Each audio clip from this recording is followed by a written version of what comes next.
That's great. Okay, it's preparing to live stream. You can feel that crisp in the air. It's that special time of year. Halloween is done. November is upon us. And that means just one thing. College basketball season is here, ladies and gentlemen. And while I know football's going on and baseball's in the World Series and the NFL keeps rolling on, let's face it, okay? I'm a Bears fan. It's basketball time, okay? It's basketball I'm an Eagles time. fan. It's basketball okay time. I mean, let's just put everything else in the past in the rear view mirror here. It is time for episode 224 of the Hoosier Sound, where we are the official podcast of Indiana HQ. Matt, IU basketball is here. We're not even going to talk about football. I might ask you for like a 5-second review of the Maryland game a little bit later, but let's just dive right in. Indiana starts their season in 1 week. Tuesday night, November 9th, the first game officially sanctioned NCAA regular season basketball game of the Mike Woodson era will take place at Assembly Hall when Indiana takes on Eastern Michigan. It's a 6 Eastern tip. You can watch it on Big Ten Network. We're going to have a preview of that game for you on our podcast next Monday night. We usually do these on Tuesdays. Since the game's going to happen next Tuesday night, we're going to move our podcast up a night to make sure you know everything you need to know about Indiana's first and second opponents. That'll be next week. We're going to talk big picture stuff tonight. It's the first year of the Mike Woodson era. He's 63 years old. He played at Indiana from 1976 to 1980, a Broad Ripple High School alum. He's back after 11 seasons playing in the NBA, 25 years coaching, 9 as a head coach. All of these were in the pros. This is his first collegiate job, and he's ready to take the reins as IU's men's basketball coach. Indiana currently, if you look around the analytics or in the polls, Indiana ranks 31st per KenPom, 30th per the Bart Torvik measurement system, 27th per the preseason AP poll. So Indiana right there on the cusp of the top 25. Indiana in the mix as far as NCAA tournament discussion. Here's what we have for you tonight. We're going to give you a player-by-player breakdown. But we're not just going to ramble on, okay? That's not what we do here. We're going to ask a burning question for each of the 13 scholarship players on this roster. And then we're going to dive into some hot topics for this IU basketball team. Who, for example, is the second best player on this roster? What do we look at as far as a starting lineup projection for this team? How many wins and losses do we see for IU in 2021-22? And frankly, does Indiana win a game in the Big Ten tournament? We haven't seen that in forever. Do they make the NCAA tournament? March Madness. Indiana hasn't done that in 5 years. That's what is in store for all of you tonight. Matt, before we dive in to our burning question for each player, just give me your opening thoughts, man. Like November 9th, right around the corner, Indiana basketball has optimism and hope surrounding it. What's your feeling as we head into college basketball season? Yeah, I feel like the direction this program has taken as far as the optimistic standpoint has gone a complete 180 since the start of summer. I remember we were at the start of summer or just after school had ended, I guess, in May. We were sitting here, who's going to be the next head coach? What's the team going to look like? Is Trace Jackson Davis even going to stay? Like, he should go to the NBA. And now we're looking at Trace coming back for his junior year. Everybody's on the Mike Woodson hype train. Though we did lose a recruit this week. That's fine. You hit some, you miss some. Noah Clowney went to Alabama. I told you, Nithin, I'd include that somewhere in this podcast. But it's just overall the staff has been on a roll this offseason. And look, the vibes are good going into Eastern Michigan. I remember the vibes being good going into the Archie Miller era, into his first game against Indiana State. So we shall see how this game goes against Eastern Michigan, though I feel like Eastern Michigan is not going to be up for it like Indiana State was about 4 years ago. No, I don't think they have any of the what is it, the Bryson Scott family, the Brenton Scott family. Wasn't that what it is? We're just gonna leave that in the rearview mirror. It's positivity and it's hope and it's optimism right now. Yeah, you're right. Indiana did lose out on 2022 forward Noah Clowney, who committed to Alabama on Monday, on the 1st of November. I like the comment by Eric Bossy, the 24/7 sports director. He said on CBS Sports HQ, look, you're gonna miss more than you hit as far as recruiting is concerned. You got to cast a wide net, and sometimes they're going to pick Alabama over your school. And frankly, it's not something Indiana fans should be upset about. Alabama's a really good basketball program. They are pound for pound right now doing a better job than Kentucky is, because Kentucky goes out and lands every 5-star imaginable. Alabama doesn't, and they're experiencing just as much NCAA tournament success here as of late. For example, making the NCAA tournament, which Kentucky did not do last season. So that's recruiting. It is what it is. We have a 13-man roster for this 2021-22 season. Matt, let's start with the guards, okay? Then we're going to move into the bigs. But let's start with the guards. And the first 3 guys we're going to talk about are all newcomers to this roster. And I just want to mention, for those of you who are watching the YouTube live stream, make sure you like this video. Make sure you drop in comments in the live chat as we go here. Tell us what you think about each of these players. Answer the questions for us as we go along. Matt, let's start with Xavier Johnson. He's going to wear number 0 for Indiana this season. He is a transfer from the University of Pittsburgh. Johnson did start for IU in the 2 exhibition games against BC Mega earlier in the summer.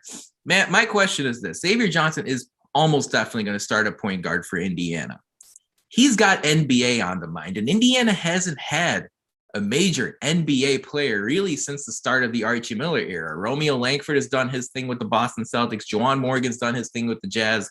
But as far as Xavier Johnson, do you think he'll make a case for the NBA when it's all said and done this season? That's the burning question for Xavier Johnson. What are your thoughts? I got a lot of belief in Xavier Johnson as a college player, but as far as the NBA player goes, he does have a lot of work to do. I don't feel like this year he's going to make the NBA draft. I feel like he'll take an important step forward in his development, but I feel like he's going to go to the draft this year, or at least go to the combine, right, and get some advice from agents and teams, and he'll come back next year and then make that next step towards the NBA. This is not the year to do it, though, I don't think, in my opinion. Johnson is a 6'3", 200-pound guard. As we talked about, he went to the University of Pittsburgh for 3 seasons. Last year, he averaged 14.2 points per game with the Panthers, 3.5 rebounds, 5.7 assists. It'll be interesting to see how important and impactful he is for IU this year. I know all of you love those shooting percentages. Last year, he shot 43% from the field and 32% from 3. Matt, I think he's actually going to give it a shot. I think at this point next year, we're going to be talking about Xavier Johnson on an NBA roster. I'm confident in what Mike Woodson will do as far as Xavier Johnson's development. Dane Fife is someone who played guard at Indiana, and I'm excited to see Dane Fife get his hands on Johnson. And then, you think about some of these other point guards coming in for Indiana next year: Jalen Hood-Schifino, CJ Gunn. It'll be interesting to see exactly what Xavier Johnson's path is like over the course of the next 6 to 12 months. The next newcomer on this team, Matt, is Parker Stewart. And finally, we're going to see Parker Stewart wear that IU basketball jersey and get minutes for the Hoosiers at Assembly Hall. It feels like he's been here for 4 years. He's going to finally get statistics and playing time. I'm looking at Parker Stewart as a shooter on this team, Matt. Over under 37% from 3. Parker Stewart, which side are you taking? 37% is really good percentage. I'm going to take under not by much. I think 35, 36 is about where he will lie. And we'll take that any day of the week. The way we've had shooting woes last couple of years, 35, 36% from 3 is a pretty good number. I don't think if he hits 37 plus, I mean, we're going to be talking about an all Big Ten guy at the end of the year. So I'm going to take the under. That percentage was for a reason, Matt, because in his first year, in his year at Pitt, Parker Stewart shot 38.6% from three.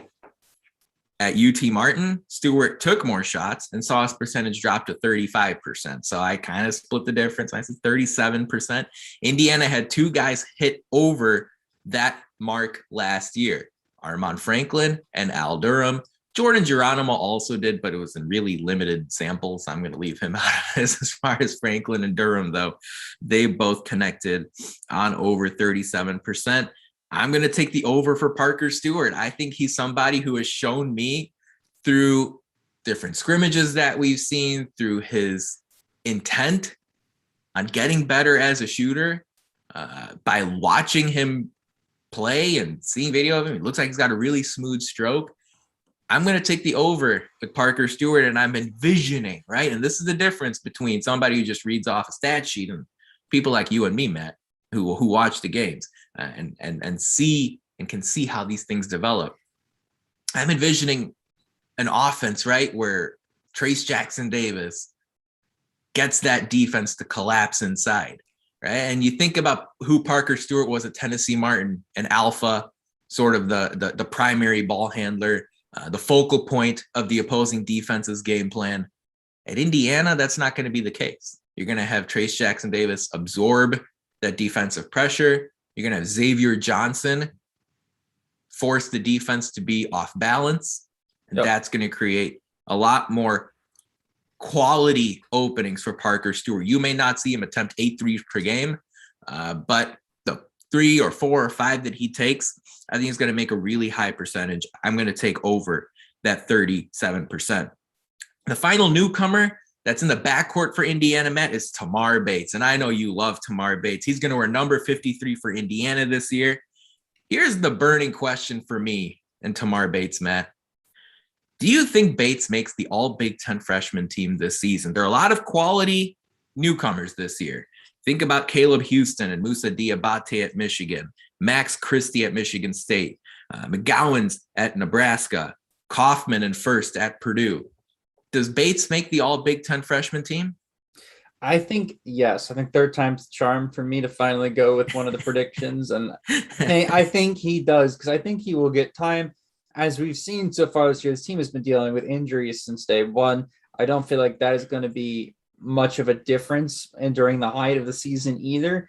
And hopefully he's somebody that stays healthy. And if he can, look, he's going to get minutes at either the 2 or the 3 in this lineup. And his ability to shoot, his ability to put the ball on the floor and drive, his ability to have a little bit of playmaking as well and grow into the system and being that 5-star freshman that he is, I think that'll be really important. And he's going to play a role in this team. I look at the other guys like First and Kaufman at Purdue. They're going to have much smaller roles because of the people that they're playing next to and around. Whereas Tamar is going to have a role to grow into, and whatever he grows into it's going to be his role. Like his role is going to be as big as he makes it. The same thing goes with somebody like a Max Christie at Michigan State and McGowan's at Nebraska. Mm-hmm. He's got a clean slate. Look, everybody on this team is starting from 0 basically, except for Trayce, right? And everybody's role is undefined. So Tamar, as long as he plays up to the potential that he has, is going to have as big of a role as he wants. Yeah, no, that's a good point. And I just want to make sure the McGowan family is properly represented here on the Hoosier Sound. It is Bryce Mcgowan, who is the incoming 5-star freshman. Trey McGowan, he's still on Nebraska. And you're going to have both guys on this Cornhusker team. They're going to be a lot better this year than we've seen in the last few years. That's something we might touch on a little bit later. I'm actually going to take the opposite side of this, Matt. I am really excited to watch Tamar Bates play. He comes in, he's 6'5", 193 pounds, according to the official IU basketball roster. He's going to wear number 53. You're going to know him affectionately as Scoop. That's the nickname he's adopted here, or he's grown to receive over the course of time. But I just look at the freshman class coming into the Big Ten, and I see a few too many lethal options that are, that are going to have an impact on the teams that they're faced on the teams that they're on. I look at Bates, and right now I'm not sure I even project him to be a starter for Indiana, and we'll get into our starting lineup projections a little bit later on today. But it's hard. It's not impossible. Andre Curbelo did it last year, but it's hard to make the all Big Ten freshman team when you're not a starter. Matt, let's talk about some returning guards, okay? Some familiar faces on this IU basketball team. We're going to start with Rob Finissie, who's back, and it feels like he's better than ever. We'll see what happens as far as how the games go, but I loved his podcast that he had over the summer where he talked at length, an hour-long interview with Assembly Call, I believe, about the differences and the similarities between this era and the Archie Miller era, how he's approaching this upcoming season. Rob Finissie, Matt, right now we don't project him as a starter on this IU basketball team. Do you see him working his way into the starting lineup at any point this season? I don't think so, but I can see a world in which he does, especially if he can step up as a shooter. Look, the thing Xavier Johnson lacks is shooting, like only shooting 32% from three. And it's a very wonky shot, is something that is going to be a bit of an issue throughout the season if he doesn't improve.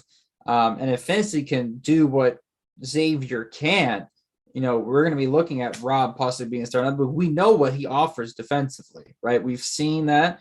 We've seen what he does to Big Ten guards when he's playing well. And if we get the old Finissie back with some new skills, we can very much see him in the starting lineup. I'm not projecting him to do so because I think, like I said, I think Xavier is going to take a bit of a jump this year. I don't think he's going to take an NBA jump, but I think he'll be playing better than he did at Pittsburgh last year. But there's very much a foreseeable outcome in which Rob works his way into the starting lineup. I'm so excited for Rob Finissie this season, Matt. Honestly, I wasn't the biggest fan of his, especially in his junior season in the 2020-21 season and Archie Miller's last year.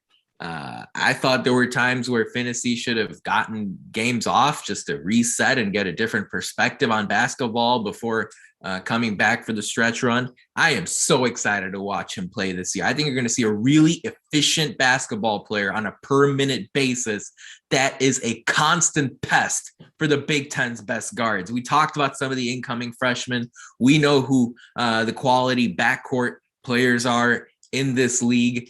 Finissie is going to bother them so much. I think you will 100% see Rob Finissie in the starting lineup at some point this season. Yeah. Mike Woodson's a smart guy. Kenya Hunter, Dane Fife, Yasir Rosemont, they know what they're doing as far as scouting, as far as game planning is concerned.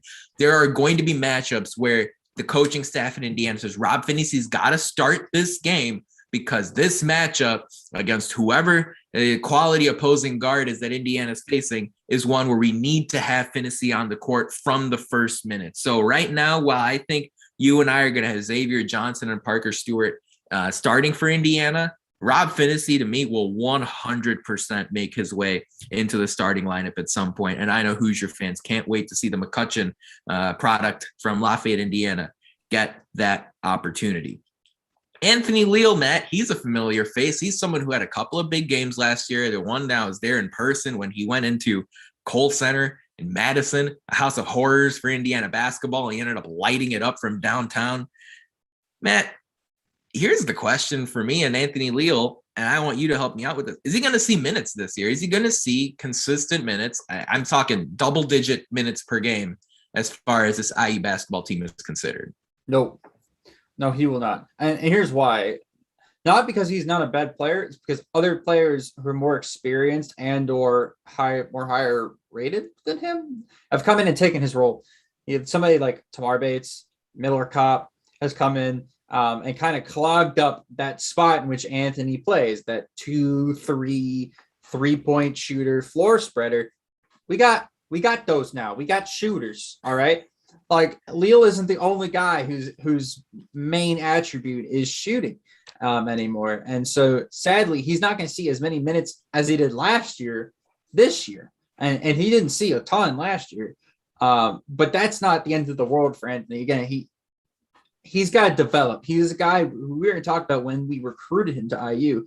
Yeah, he's a Mr. Indiana basketball, but he was going to be a 4-year player. We weren't going to see Anthony Leal as Anthony Leal until year 3 or year 4. And so this is just another year of maturation for him. If he gets any minutes, that's good for him. But I don't, it's too clogged in the starting line. There are a couple people who cannot play this year. I think Leal is one of them. I think we'll talk about somebody else later who I think is another one of the same class that are just, they're not going to get enough the minutes that they would necessarily want this year. That's fascinating. And there are a couple players in mind that pop into my mind when you mentioned that, and I can't wait for you to tell me in a couple minutes here. Yeah, last year, Matt, Anthony Leal, 11 and a half minutes per game, both over the course of the regular season, and even if you zoom into Big Ten play, 11 and a half minutes per game, more or less this season. Less. I agree with you, Matt. And Anthony Leal is going to have games here where he comes in and he lights it up.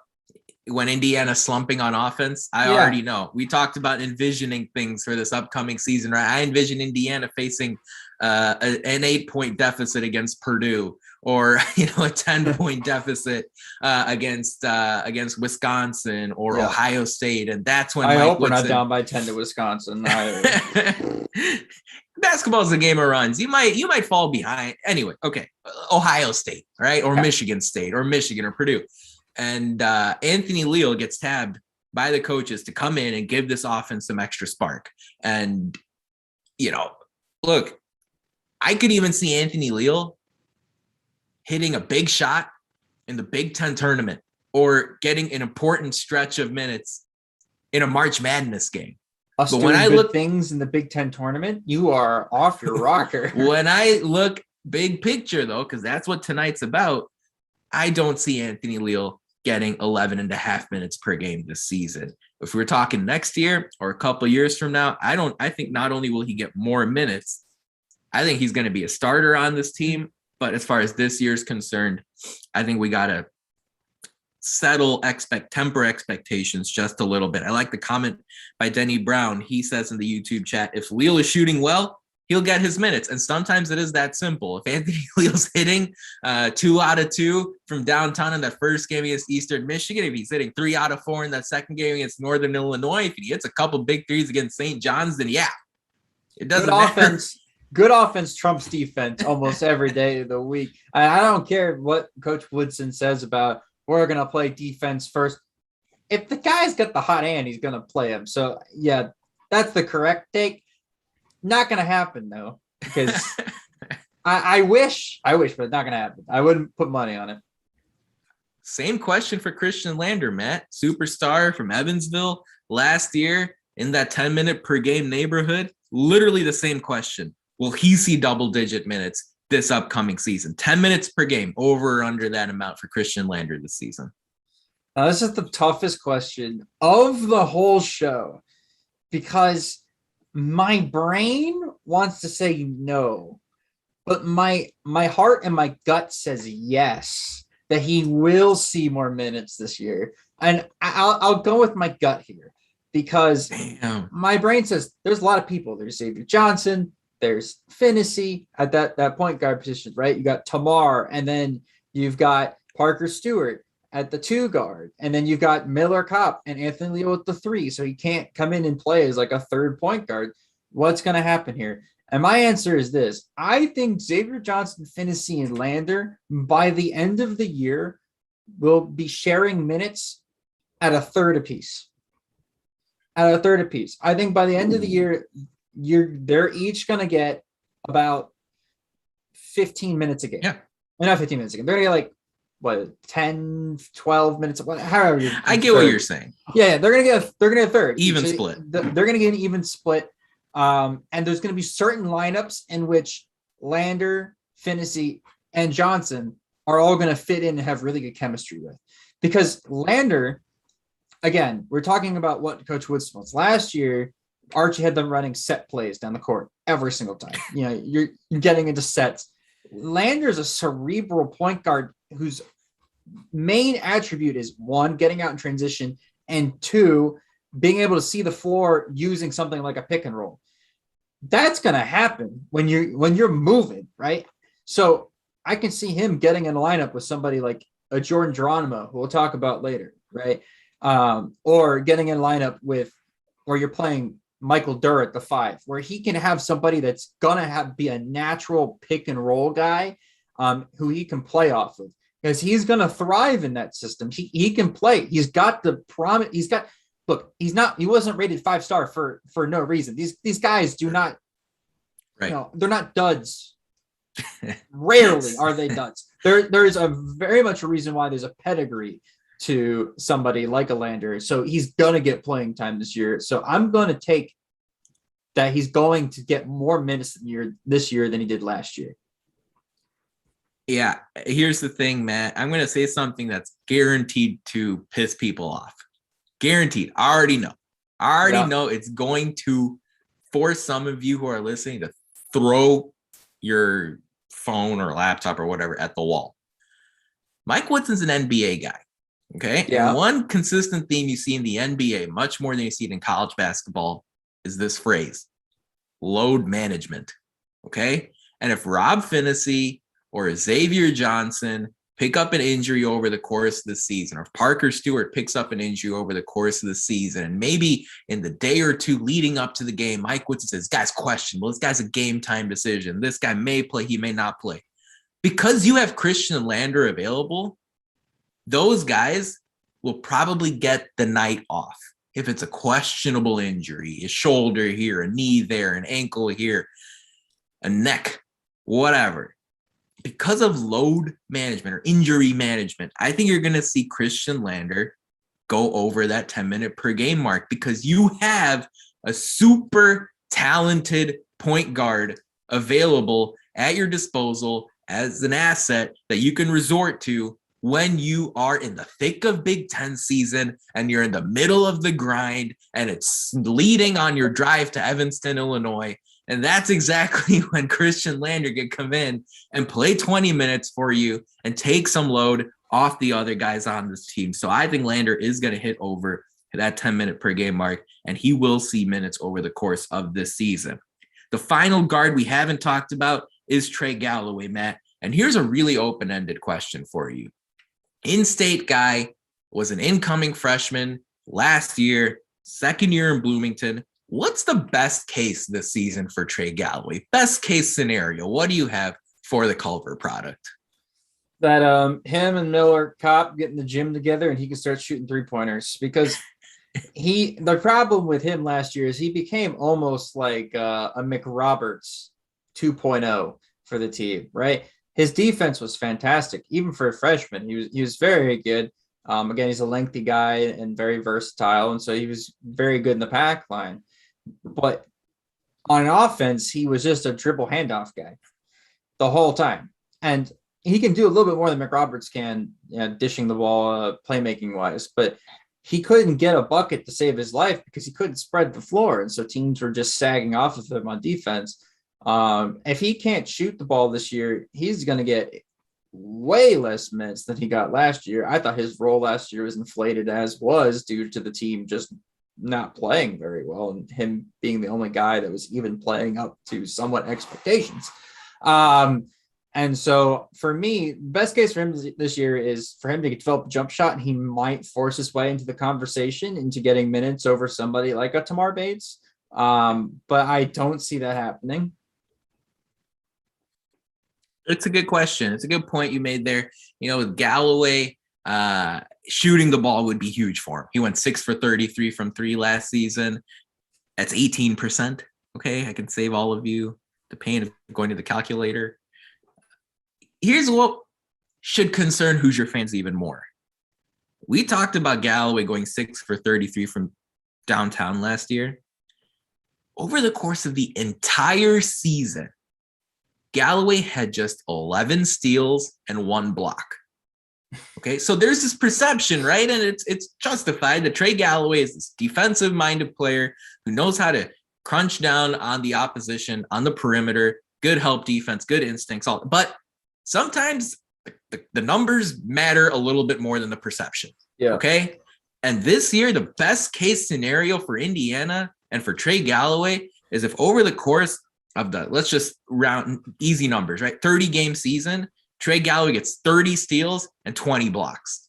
That's the best case scenario. I want to see Trey Galloway 15. They'll cut it down, but I see Trey Galloway as a rangy, lengthy perimeter defender, contesting threes, getting a piece of the ball. I'll even turn down that number to 10. Okay, I'll cut it in half.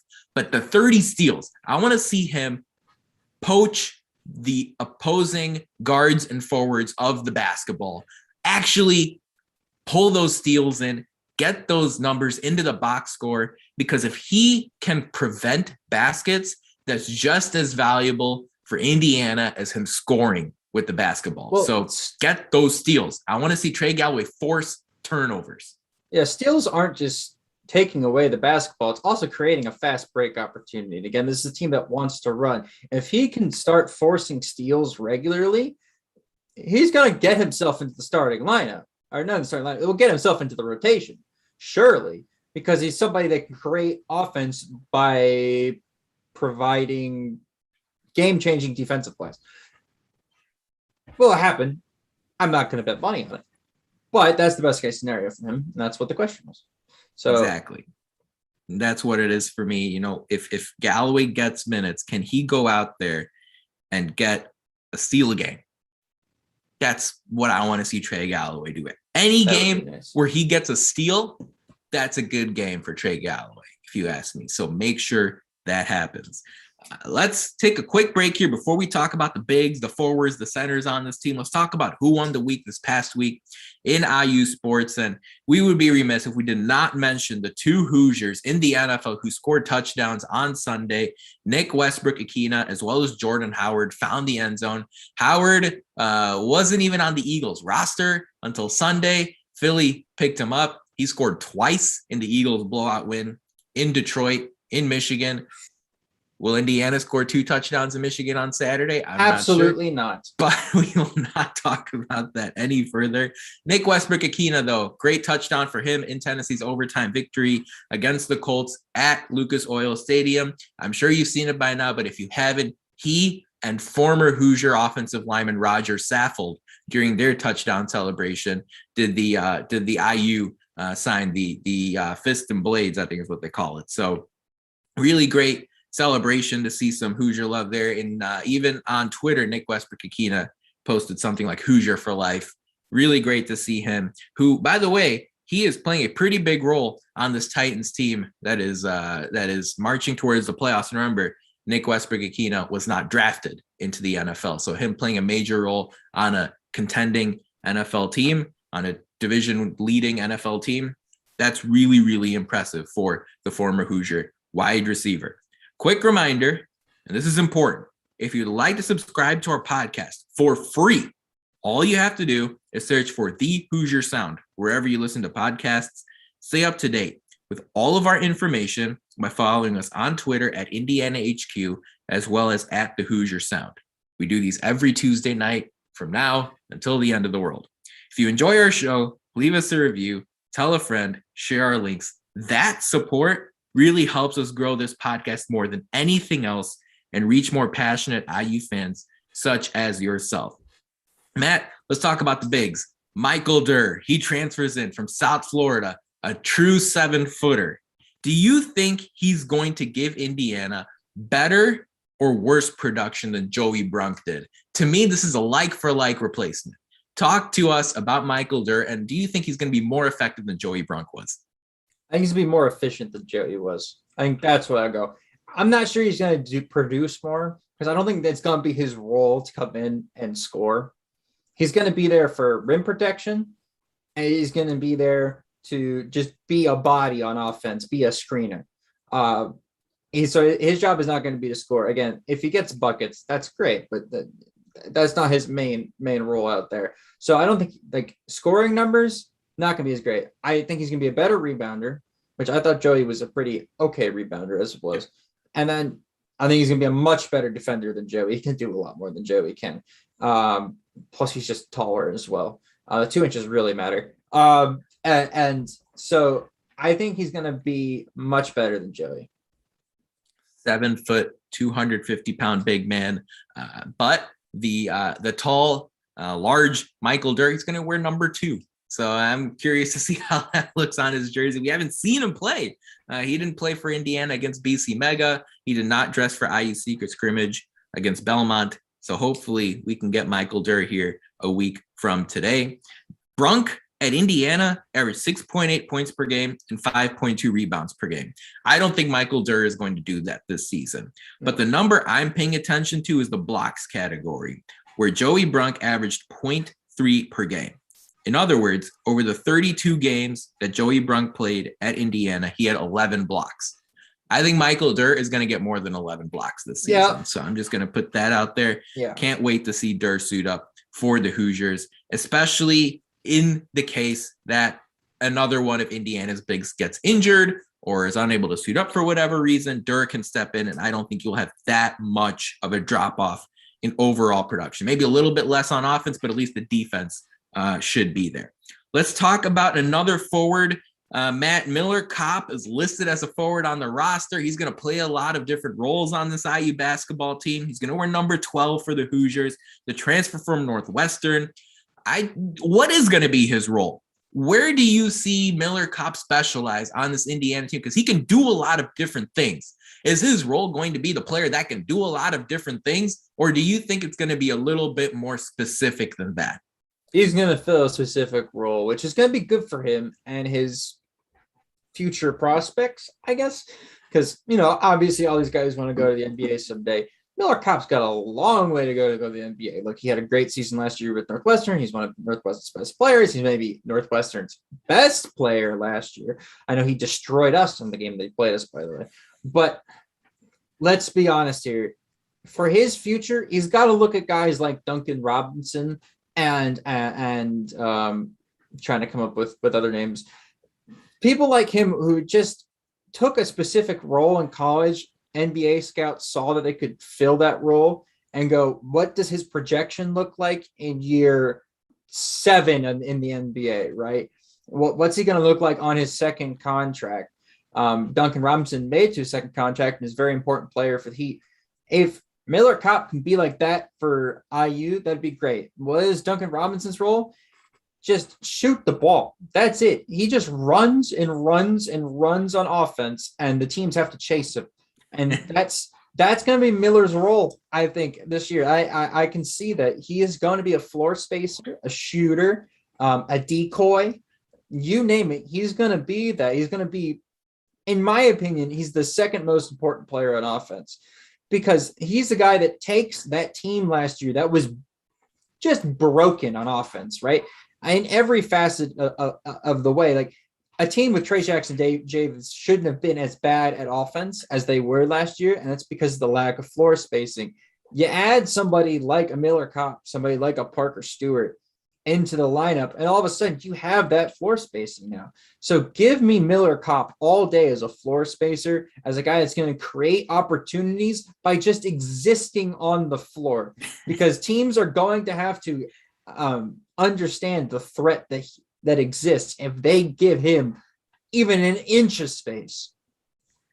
Yeah, and I'm going to address here a question from Denny Brown, who's asking about updates as far as injuries are concerned. We know that Indiana faced off against Belmont in a secret scrimmage, and the impression we have in that game is that 3 guys did not dress for the Hoosiers: Michael Dirk, Tamar Bates, and Miller Kopp, the guy that we're mentioning here. So keep an eye out for them as far as November 9th is concerned. Indiana has a couple games to start the season that they should really control from wire to wire. So you may not see any or all of those 3 until that big St. John's matchup in game 3 of the season. Of course, we have no new official news, and we're not going to get official news on that likely until an hour before tip-off on Tuesday, November 9th. Matt, Miller Kopp, this nickname doesn't really roll off the tongue, but I'm going with the great facilitator. Okay? Miller Kopp is going to be someone that just makes your life easy. Okay? I mean, I'm sure I've had a rickety car before, And I don't know if any of those of you listening have had just a rickety, broken down car before that makes your life difficult. Miller Kopp's not a Ferrari, but Miller Kopp is a reliable car that's going to get you from point A to point B. And for Indiana, point B is March Madness. Point B is the top half of the Big Ten, maybe even the top 4 or 5 spots in the Big Ten. And Miller Kopp is going to be the great facilitator that makes that happen. Is Miller Kopp going to be first team all Big Ten? No. But Miller Kopp is someone that's going to make life easy. He's going to make life easy for the coaching staff. Going to make life easy for the players on the team. And that's all that you could have ever wanted in a transfer who comes over from within the conference. He's going to be someone that I know Hoosier fans are going to grow to love right away. Can't wait to see Miller Kopp do damage for Indiana this upcoming season. The final newcomer that's a forward is Logan Duncan. And Matt, here's a true freshman who's coming in. I don't think he's going to have too big of a role this year for IU, but fill in the blank for me. Logan Duncan becomes important if he could play on the perimeter. I think he becomes important. Like we've seen him in the skills challenge, Hoosier Hysteria. His 3-point stroke looked really good in warm-ups, by the way. If he can spread the floor from the 5 position, there's very much a possibility that he forces his way above somebody like a Michael Dirk. And honestly, I'll give this prediction. He showed a little bit of promise with the ball in his hands. If he can put the ball on the floor and shoot, he could even make it in the starting lineup. And I don't find that absurd at all. He has a unique skill set, and I'm really excited to see it, especially with, like I said, Michael Dirk was out for the Belmont game. If he's out, we're going to see an extended run of Logan Duncan in the first game against Eastern Michigan in a week. So he's already important just as a third big man. Again, this team hasn't had a third big man in a long time. I know. I mean, like we had Trace and then we had Joey, but Joey was out all last year. So we had Trace and then Race was like our second big man, which didn't work. Matt, I remember vividly, we were on a podcast episode in the middle of last season. Ant Wright was joining us as a guest. And right, Ant Wright's not somebody who pays attention to Indiana basketball on a daily basis. But then you summarize IU basketball so well, and probably the Archie Miller tenure really well. You said, we're playing big even though we're not big. Yeah. It's pretty much, yeah. I mean, not exactly a word for word quote, but I vividly remember it. For some reason, I had never seen that or heard that anywhere else. And when you mentioned it, I said, oh yeah, kind of hit me like a ton of bricks. Indiana can finally play big. You've got 3 guys. If Trace Jackson Davis gets into foul trouble, you've got Dirk and Duncan. If Michael Dirk can't play, you've got TJD and Duncan. If Duncan needs a year to develop, you have TJD and Michael Dirk. You have guys who can develop at their own pace, and that's exactly what Logan Duncan is going to do for the Hoosiers. For me, the fill in the blank, Logan Duncan becomes important if Michael Dirk is unable to play for an extended period of time. That's when really Logan Duncan, to me, becomes an important figure on this IU basketball team. Matt, I know we've gone 45 minutes here without mentioning Trace Jackson Davis. Let's finally do it as far as diving into what he brings to the table. Of course, TJD returns, the only player in the Big Ten who averaged 19 and 9 last year, who's returning to the conference this season. He was a first team preseason AP All-American, Center Grove High School. Will he be a post-season first team All-American, Matt? Is this an example where maybe Indiana fans are getting a little too excited about a returning star player? And it's not just Indiana fans, people who cover college basketball in general. Is the hype too much right now for TJD, or do you think it's just right? I usually go into elaborated long speeches about things like this. I'll give you this quick, simple answer. He will be a postseason All-American, guaranteed. Wow. Unless the sky falls out, he will be. Yeah. So he's going to be a postseason All-American, and I'm not even going to elaborate on it because everybody knows why. My only concern is that Indiana has enough on this team where TJD doesn't have to do everything, and the numbers drop off just a little bit because of that. Xavier Johnson takes more shots.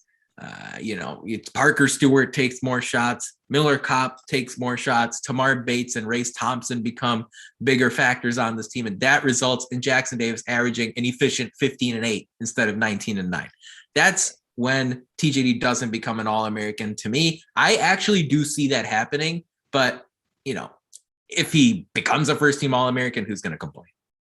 I'd like to point out something. Here's my hot take on the numbers. You go the numbers. If this happens, this will happen, right?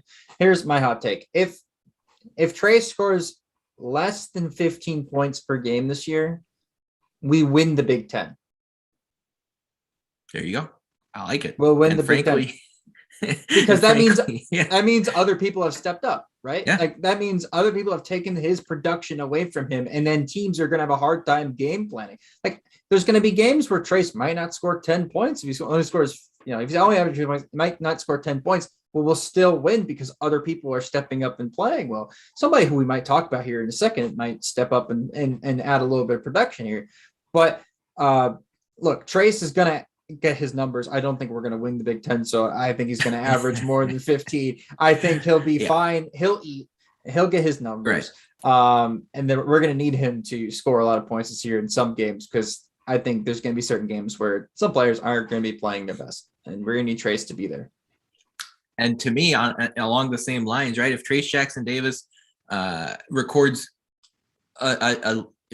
fewer quantitative stats, less points per game or less rebounds per game, but you see him, for example, becoming a better passer of the basketball, or maybe he blocks an extra shot or two over the course of the season, or hits a 3-pointer here and there to keep the defense honest. I'll say, I don't know about the IU finishing best in the Big Ten or whatever, but I think he will make a very strong case to get drafted into the NBA when June rolls around. So that's my thinking as well. So can't wait to see that take place. The one game that I've circled as far as, hey, this is supporting cast type game and not a Trace Jackson Davis game, is Indiana's road trip to Syracuse. That is exactly the kind of game where I can picture Miller Kopp, Xavier Johnson, Parker Stewart, and Tamar Bates do some things where maybe Trace Jackson Davis takes the back seat, because he can probably, as before, I know we haven't played a game yet. Indiana hasn't played a game yet, but it's kind of a situation where I can envision him taking the back seat and it could be okay. The next returning big, there's only two scholarship players left that we haven't covered yet, if those of you are keeping score at home.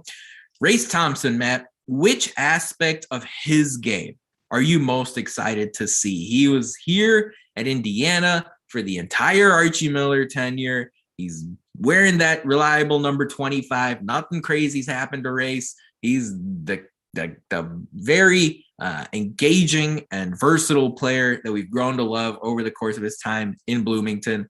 What aspects of Race Thompson's game are you most excited to see? I think the aspect I'm most excited to see is, one, I think the most important for him to improve upon is shooting, but I'm not really excited to see that. I'm more anxious to see how he improves upon that. But exciting wise, like if you look at our lineups last year, you had Finissie at point guard. You had Nylander wasn't playing a lot, so you had Finissie, Durham, Franklin, Thompson, right. Jackson Davis. Jackson Davis, right. Yeah. When you look at that lineup, you go, he didn't really have a lot of freedom, right, to be a good to be a defensive force. He had a role.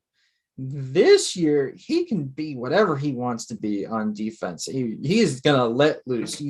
Xavier Johnson is known for being a really pit bull defender. Parker Stewart's a versatile 2-guard. You got Miller Kopp, who can play the 3 or the 4, versatile. So Race is not locked down to guarding 4s or bigs anymore. He can guard point guards this year. So on defense, I'm excited to see what switching does to Race Thompson, how it's going to open up the eyes of the country to see how good of a player Race Thompson is, because now he can use his physicality, his imposing athleticism against other players that aren't just his similar position. So I'm really super excited to see him just be an absolute terror on the defensive end. Fast break, fast break, fast break, fast break. We're going to see Race Thompson in transition do some big things this season. I can't wait to see that particular component of his game. He's going to have alley-oop dunks this year that are on SportsCenter's top 10. He's going to have, outside of the highlights, some crisp passes in 2-on-1, 3-on-2 situations that get the Hoosiers easy points, which are so valuable in Big Ten play. And Indiana was not able to do that in previous seasons. Thompson last year, he averaged 28 minutes a game, and in that playing time had 9 points per game, 6 rebounds per game, and averaged a steal and a block per game as well. The last player that we have not mentioned, Matt, is Jordan Geronimo. And the question for this emerging forward on Indiana's roster is simply this: will Geronimo start a game for IU this upcoming season? I think if Geronimo will start if somebody's injured or, like you said, load management. Other than that, I don't see him starting. If he does improve to be a starter, that's great news for IU, because that means he's taking over Race Thompson's spot in the lineup, which means he's a better floor spacer, and like we've seen him be a monster on the defensive end, but that means he takes an extra step, and we'll be talking about him in the NBA draft next year if he does that. But I don't think that's going to happen this year. I think he's going to gain a starting spot for a game or two this season based on merit, not injury related, not suspension related or anything like that. I think Jordan Geronimo will earn a starting spot over 2 or 3 Big Ten games this upcoming season, simply based on merit. Here's somebody who's 6'6", 225, showed a lot of flashes last year, especially against those quality bigs in the Big Ten. I vividly remember him limiting as much as you can limit Luka Garza at Iowa, and Geronimo was a big factor in that, as well as Race and Trace inside.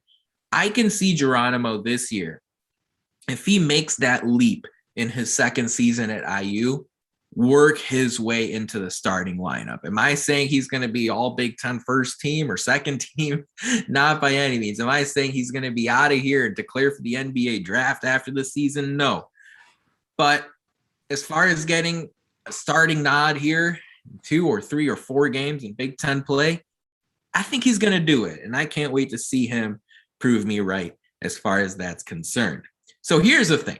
We've talked about every scholarship player now. This hit me as I was preparing for this podcast today.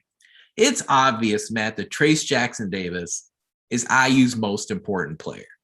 Out of the other 12 scholarship guys, who do you say is the second most important? And not today, but when it's all said and done, and we look back on the 2021-22 Indiana Hoosiers, Trayce Jackson-Davis is going to be the most important. Who's going to be the second most important guy on this team? I've been high on this guy since the moment he came in the program. Give me Parker Stewart. Give me P2. I think he is going to be the second most important player on this team, because he's going to give some Indiana something that we had last year in Armaan Franklin, but he's going to give it to us in a much better team. Yeah, like I feel like if Armaan was this team, that's an easy number 2 answer. But since Armaan transferred and not here, can't talk about him anymore. I think of course we can. What are you talking about? I miss him. But if Parker Stewart's coming in, is going to fill Armaan's role. And given the pieces that are going to be around him this year, a better point guard, Xavier Johnson, a better 3, or I guess better 2/3 in Miller Kopp, better floor spacer, a much more improved Thompson, and a junior Trayce Jackson-Davis. I think his role is going to be easier for him to play than it was for Armaan Franklin last year. And I think Parker Stewart is going to bring a little something different than Armaan brought last year, which is going to be good. Nice change of place for IU. And I can really see him being the second best player and averaging the second most points in the team. I made a comment earlier on this episode that I thought Xavier Johnson was going to make the NBA. And if I believe that, and I sincerely do believe that, I also believe he's going to make a major difference on this IU roster because over the last few years, we haven't seen a game-changing point guard at Indiana, a guy who can influence the course of a game over 40 minutes. Rob Finissie hit some big shots. Rob Finissie played some really good defense. And I'm even thinking post Yogi Ferrell, we had guys like Josh Newkirk play for Indiana who were able to do some things. But as far as actual dynamic, influential point guards, Indiana hasn't had one since Yogi. And I think Xavier Johnson can be that guy. So he's my pick for when we look back on this entire season, which hopefully ends in the second weekend of the NCAA tournament or the third weekend. Indiana says that Xavier Johnson is the second most important player. We asked this question on our weekly podcast poll that you can go and vote in at the Hoosier Sound. Who's going to be Indiana's second most important player over the course of the season? And Xavier Johnson takes the cake. Now, if I was in charge of Twitter in November 2021, I'd allow polls to have more than 4 options. I understand initially, maybe when they rolled out the polling option, it was only 4. But let's go. We need the tech guys to get on the ball a little bit here. Ideally, I would have put every scholarship player on this Indiana roster outside of TJD as an option on this poll. And I would be very curious to see how it all played out. But Xavier Johnson ends up winning it. He comes in at 39%. Miller Kopp has 26%. Race Thompson is 22%. And the all-encompassing other grabs the remainder 13%. Votes in the other comments include Tamar Bates, Rob Finissie, Parker Stewart. Matt, you talking about Parker Stewart as well. So people do see where you're coming from as far as Parker Stewart's concerned. So the good news for Hoosier fans is that there are a lot of possibilities. There are a lot of options that can work here. I see that. You see that. Can't wait to see who really steps up and takes that Robin spot to the TJD Batman over the course of this upcoming year. Real quick, it's time for a social media shout out. And we did talk about how IU and Belmont face each other in a secret scrimmage. The Hoosiers won by 11, according to Rick Bozich. The thing here is, before you write this off as a practice game, a scrimmage game, whatever, you're going to look back on this possibly in March as a result that we should have taken a little more seriously, because Belmont's a really good team. Belmont has 2 really good players. And if both of those guys suited up, and I haven't seen a box score anywhere, but if those 2 guys suited up, Indiana winning by 11 would be a really, really big accomplishment. Without Miller Kopp and without Tamar Bates, by the way, as well. Belmont is going to be firmly in the mix for the best mid-major in college basketball this year. And Gonzaga is not a mid-major. So Belmont, to me, is a team that's going to make the NCAA tournament. And if Indiana goes out there and beats them by double digits without Kopp and Dirk and Bates reportedly, then good things could very well be in store for this team. Who calls Gonzaga a mid-major in 2021? I don't know. If anyone does, they should get their basketball license They have revoked. Chet Holmgren playing point guard for them. That's not a mid-major. That's an NBA team. Yeah. Every year, I look at that West Coast Conference and I go, how is Gonzaga still in this thing? How does it benefit them to be in the West Coast Conference? It can't be good, right? Like, I don't know. I just wonder if Gonzaga played in a tougher conference, they wouldn't have been haymakered by Baylor in the title game last year. But maybe that's for the Gonzaga Sound podcast to take care of on their own time on a weekly basis on Tuesday nights. I don't know if that podcast exists. A quick reminder, you can follow us on social media at Indiana HQ and at the Hoosier Sound on every social medium out there. Facebook, Twitter, YouTube. You can find us at Indiana HQ. On Instagram, what are we, Matt? Not Indiana HQ, but Indiana.HQ. Exactly. And you can follow us there. We have you covered for the entire men's basketball season from now until the Hoosiers cut the Nets down in the national championship game. I like where you're thinking. I'm just gonna have to wipe that from the podcast episode. Yeah. Maybe. It's November Fools. Well, I'm not just kidding. Okay, look. Also wanted to give this shout out to the Hoosier Hysterics podcast. They are putting together in charge of the Hoosier Fan Fest on Saturday night. Doors open at 6 at Assembly Hall. It starts at 7. The great special announcement there is that Bobby Knight is supposed to make an appearance Saturday night on Assembly Hall. And I did see that Bobby Knight attended an Indiana practice over the course of the last week. He and Mike Woodson were sitting side by side to be a fly on the wall for that practice session.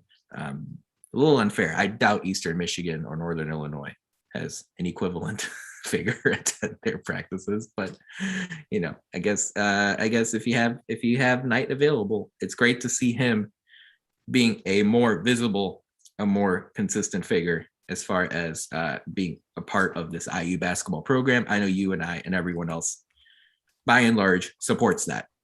Matt, let's talk about a really quick starting lineup projection. Indiana against BC Mega over those 2 exhibition games early in the summer started Xavier Johnson, Parker Stewart, Miller Kopp, Race Thompson, and Trace Jackson Davis. Assuming Kopp is healthy, do you see the starting 5 as the same going into game 1, or do you think there will be a change? If everybody's healthy, yes. Same starting lineup. It worked against BC Mega. I don't see breaking news that anybody else has taken giant steps into forcing himself into the lineup. Of course, that might be something we hear or talk about on Monday's podcast with some of the press conferences coming up for the team. But I'd be extremely surprised if the lineup was any different. Again, that was my lineup prediction going into the season. So I'm feeling great. I wonder if Indiana's I wonder if Mike Woodson's going to find a way to slide Tamar Bates into the starting 5. I don't think it's going to happen, and I even commented on that earlier. I said that Tamar Bates isn't going to start. Okay? So if I had to put money on it, I would say that Indiana trots out the same starting 5, but would it shock me if Tamar Bates found his way into the starting 5, perhaps for Miller Kopp, perhaps for Parker Stewart? Maybe you go small and take out Race Thompson or bring in Race Thompson off the bench. I'm brainstorming. I'm thinking aloud. I can see an argument for putting Tamar Bates into the starting 5 as early as opening night. All indications are that Bates is showing initiative, he's showing assertiveness, and I'm sure that's a quality that Mike Woodson wants to bring out in his players. Playing with that attitude a lot of times can be the difference between winning a game by 2 or 3 points and losing a game by 2 or 3 points. Yeah. That's a conversation more for Big Ten play than Eastern Michigan and Northern Illinois, but maybe Tamar Bates gets his feet wet as far as game 1 of the season. I don't anticipate it happening, but who knows? All right, Matt, let's talk about a win-loss projection for this team, okay? IU has a relatively soft non-conference schedule, but of course, we all know that in Big Ten play, things are really going to pick up. The Hoosiers, according to DraftKings Sportsbook, are plus 9,000 to win it all, 90-1 to win that 7th, to win that 6th banner. But maybe a little bit more realistically, they're 13-1 to win the Big Ten. And I think the number here that's most important is 7. What's 7? 7 is the spot that the Hoosiers are in, according to odd makers, as far as the best odds to win the conference. Purdue has the best odds to win the Big Ten. Indiana sits in the 7th spot right now at 13-1. Where do you see the non-conference losses, Matt? Let's start with that. We're not going to go game by game and draw it out for half an hour. As you look at the non-conference portion of this schedule, there are really 3 games that stand out. Home St. John's, road Syracuse, neutral Notre Dame. Do you see the loss? Where do you see the losses coming from a non-conference? Is it from those 3 games? Is it from somewhere else? What are your thoughts? I think it's from those three games. I think you can add Marshall at home into that equation. I think Marshall plays an interesting style of basketball, and is somebody that we should definitely not underestimate in any case scenario. Again, like if they're a team that shoots a ton of threes, and if they get hot, like they can beat us on our home court. We've seen that before. But I think you got narrowed down to at Syracuse and Notre Dame on a neutral court. I think we take care of Notre Dame. Again, we've done very well in the Crossroads Classic in the past, so I'm not worried about that, especially against Notre Dame. And then Syracuse, I think is probably the toughest game that we have for the non-conference schedule, and that's not me going out on a limb. I think we should win there as well. Wouldn't surprise me if we lost there, but According to Ken Pom, with the basketball whiz Ken Pomeroy and his website, Indiana's got a 43% chance to drop the Syracuse game on the road. Excuse me, a 43% chance to win the Syracuse game. So okay. Syracuse is a slight favorite. And Ken Pom's got Notre Dame as a 1-point favorite in the neutral site contest at Bankers Life Fieldhouse. He also has Indiana as a 5-point favorite over St. John's.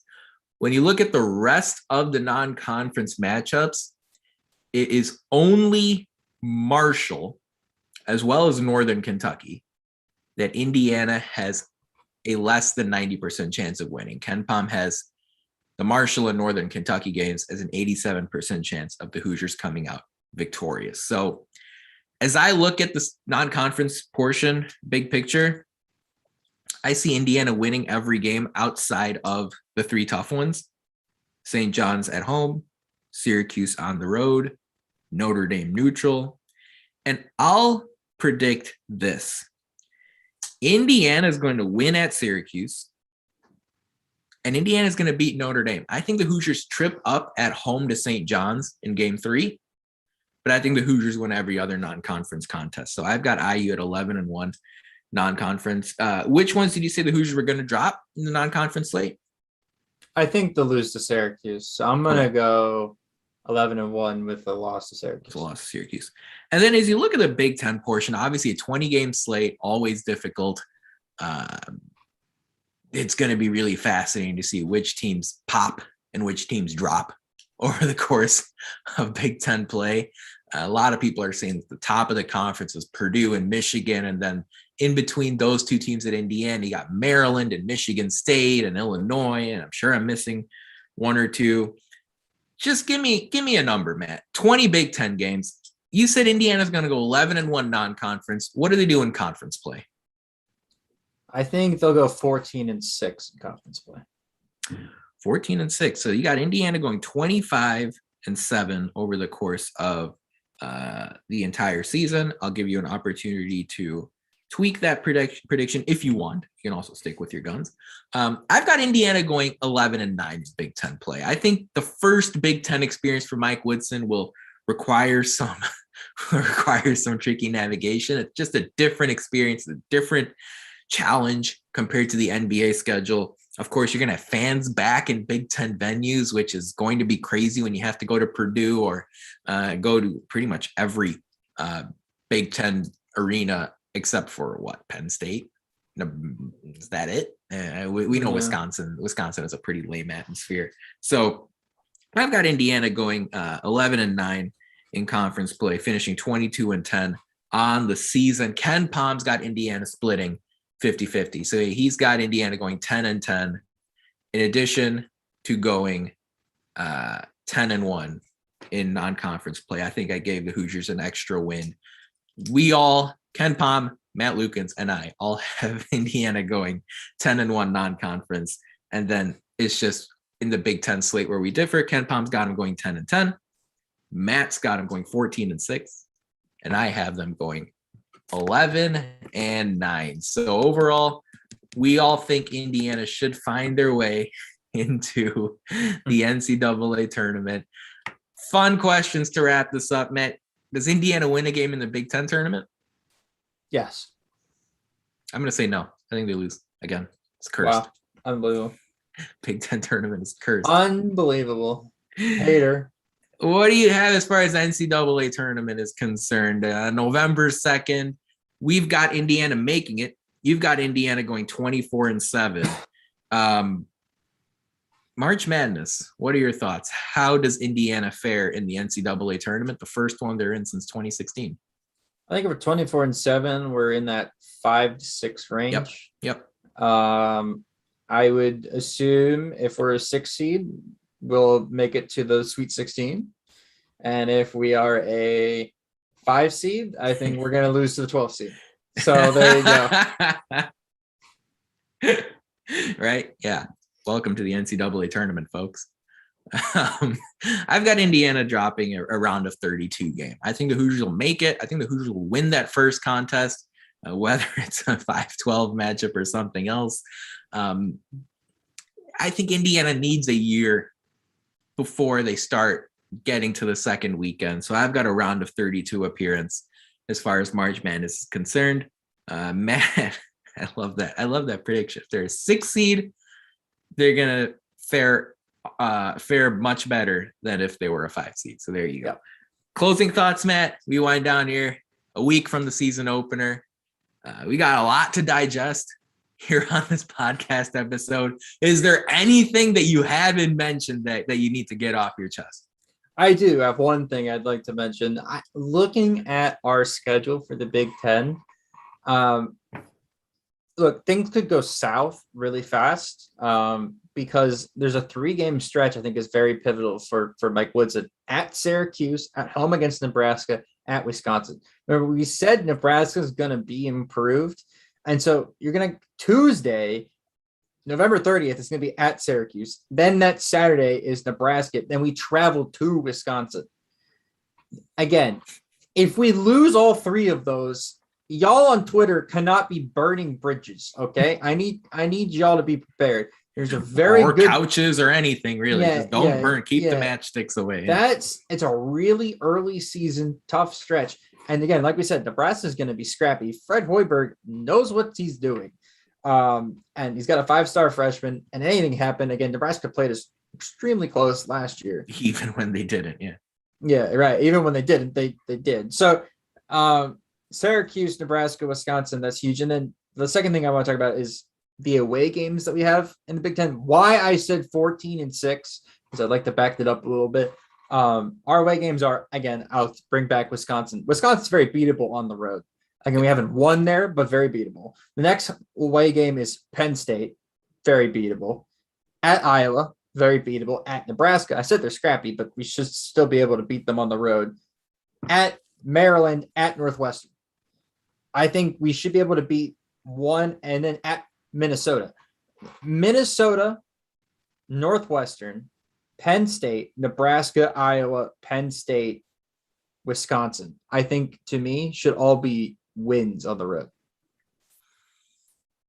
Should be fun. If we go 14-6, forget building a Mike Woodson statue. I'm going to build a Matt Lukin statue for that prediction. For me, it's going to be really, I don't know. It's going to hit different when I see a full assembly hall for the first 3 games of the season, especially that St. John's game. Frankly, it's going to happen even the season opener too against Eastern Michigan, but especially that St. John's game. If it's anything like that Marquette home game was a few years ago, where the crowd's really into it, I mean, it's gonna be unique. It's gonna be special, as Assembly Hall always is. Can't wait to see these home fans steal extra points for Indiana over the course of 31 games. Can't wait for them to steal some extra wins for Indiana over the course of the season. Yelling at refs and cursing and all of it. It's going to be great. It's going to be unbelievable in rain, sleet, sunlight, all of it. Assembly Hall is going to be packed, and I can't wait to see how it all plays out. But that about wraps it up for episode 224 of the Hoosier Sound, where we are the official podcast of Indiana HQ. Thank you so much for joining us. We really appreciate your support. Thank you to our live audience. You are all beautiful people. To hear more fantastic episodes like the one you heard today, be sure to follow us on social media at Indiana HQ, or head over to indianahq.com to find everything in one place. But as always, thank you for listening, Hoosier Nation, and we will see you next time.